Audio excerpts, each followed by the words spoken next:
Alright, hi, my name is Abi, and this is my Civic mirror reflection video. That's my best friend Curtis McKay is reading the script. Right. My other bro, Mikhail Hussein, is on camera, and Aiden's riding his bike around. What kind of country did your class create? I felt that the country that our class created was corrupt, and the people with power, money, and were part of a government would have guaranteed protection, shelter, and food throughout all Civic year. How similar or different was your country to Canada?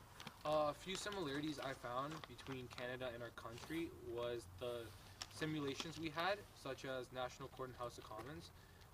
They were similar to Canada because they were pretty much set up the same as it would as the House of Commons or National Court is in Canada. I noticed a few differences, such as how our class acted.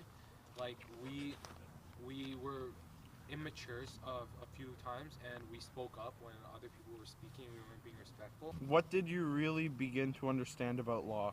What I really began to understand about law is that there's laws in countries that you may or may not agree with, but as a citizen you must follow or punishments will occur.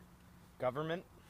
I learned that the government has to provide for citizens in a country through good or bad times.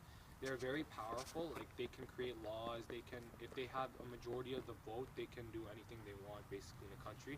The government's, I also learned that the government's main concern should be to protect its citizens. However, in our experience, it isn't always true.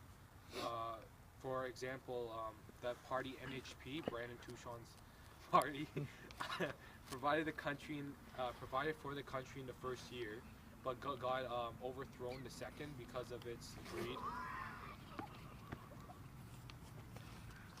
Why'd they get overthrown? Well, they got overthrown because of their greed. They basically, they were getting too much money. Their members of parliament had a lot of apartments around the country, and they kept the rent up too high. So. And human nature.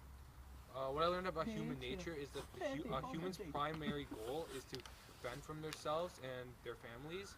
Like my main goal in the whole thing, I didn't really care about being part of the government or anything. I knew that I was gonna get money and I was trying to make a good relationship, but it didn't turn out so well.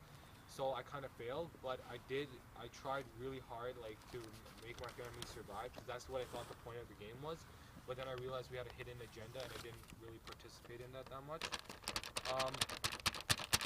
Also, for example, a lot of families that were low on money, but they had hexes that can make them earn profits, were apartments and the power plants. They would raise prices,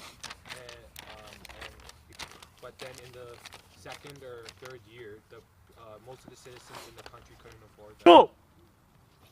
What kind of citizen were you? I felt the type of citizen I was a bystander citizen, because I didn't really have much of a say in the government. I didn't really join any parties. I didn't focus on town hall meetings, on the laws, elections, any stuff like that. I was just more there witnessing. I had fun. I enjoyed the simulation. My main focus was just on making my family survive, and I feel that that's the most important. Because in real life, I can guarantee I won't be in any House of Commons in my life, or any national courts. I probably will just try to survive, try to do my job the best I can, and that's what I feel is important. But I did learn many things from this simulation. Was that you have to create strong relationships with people in power if you want to be successful in the game. And yeah, that is my Civic mirror reflection video, and I'm done. Well, start hip.